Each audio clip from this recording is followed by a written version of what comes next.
আসসালামু আলাইকুম ওয়া রাহমাতুল্লাহি ওয়া বারাকাতুহু। আশা করি সবাই ভালো আছেন। আমি মোহাম্মদ আরিফুজ্জামান মিথুন এই মুহূর্তে অবস্থান করছি রংপুর জেলার গঙ্গাচড়া উপজেলার বেতগাড়ি ইউনিয়নের কিসমত শেরপুর নামক একটি গ্রামের মধ্যে।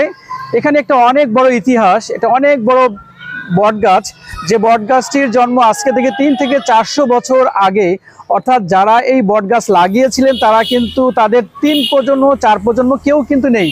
আমরা যতটুকু জেনেছি এই গাছ একটি ছোট গাছ থেকে আজকে এই গাছের যে বর্তমান পরিধি প্রায় 3 থেকে 4 বিঘা জায়গার উপরে এটি অবস্থিত, এবং একটি গাছ থেকে আজকে 33টি আলাদা শিকড় থেকে আরও অনেকগুলো গাছ হয়েছে। আপনারা দেখুন, গাছটি কিন্তু একটি নির্দিষ্ট জায়গার মধ্যে নেই, গাছটি কিন্তু বিভিন্ন জায়গায় ছড়িয়ে ছিটে গিয়েছে এবং পুরা এলাকাটাকে কিন্তু সে ছায়া দিচ্ছে।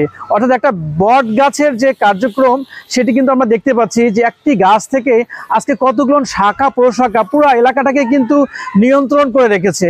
তো আমি এই গাছের সাথে একটি কথাই বলি, এই গাছটি যিনি লাগিয়েছিলেন, যখন লাগিয়েছিলেন কিন্তু 400 বছর আগে যদি গাছের বয়স হয়ে থাকে, তাহলে দেখুন একটা মানুষ একটা ছোট্ট পরিকল্পনা থেকে একটা গাছ লাগিয়েছিল এবং সেই গাছটি আজকে 400 বছর পরেও গাছটি কিন্তু এলাকার সব কিছু ভারসাম্যকে ধরে রেখেছে, এলাকার ঐতিহ্যকে ধরে রেখেছে। এটা অনেক বড় একটা কাজ করেছে। তো আমি এই গাছটার সাথে জাস্ট একটু কম্পেয়ার করছি আমাদের বর্তমান বাস্তব জীবনের কিছু প্রেক্ষাপট। দেখুন, আমরা বাংলাদেশের মানুষ, আমরা অনেক বেশি দেশের প্রতি আন্তরিক, ভালোবাসি আমাদের দেশকে। তো এইরকম বটগাছের মতো যদি আমরা আমাদের দেশে যারা বিশিষ্ট ব্যক্তিবর্গ আছেন, যারা দেশকে নিয়ে ভালোবাসেন, দেশের জনগণকে নিয়ে ভালোবাসেন, আপনারা যদি বর্তমান সিচুয়েশনে দেশটিকে ভালোবেসে এমন কিছু পদক্ষেপ নেন, তাহলে কি হবে, এই দেশ এই বটগাছটির মতো আজকের যে পরিকল্পনা সেটি আগামী আরও 300-400 বছর পর্যন্ত এই দেশের মানুষ এই সুফলটি বহন করতে পারবে, নিতে পারবে। সেক্ষেত্রে আপনারা কিন্তু মানুষের দোয়া পেতে থাকবেন এবং এই গাছটির মতো আপনারাও অনেকগুলো পজিটিভ কিছু দেখতে পাবেন। তো সেই ক্ষেত্রে আমি বলি, যারা যে পজিশনে আছেন, যাদের এডুকেশন ভালো, যাদের বুদ্ধি দীপ্ত, যাদের কার্যক্রমের কারণে দেশ অনেক এগিয়ে যেতে পারে।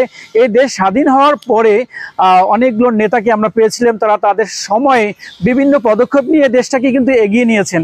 সো এই I just compare to this বট গাছ। যদি আমরা সবাই মিলে এই ধরনের কিছু পদক্ষেপ নেই, দেশের মানুষের জন্য সংস্কার করি, তাহলে যেই সংস্কারগুলোর মধ্যে দেখা যাবে অনেকগুলো পজিটিভ দিক থাকবে। এই পজিটিভ দিকগুলো অবশ্যই জনগণের স্বার্থেই হবে।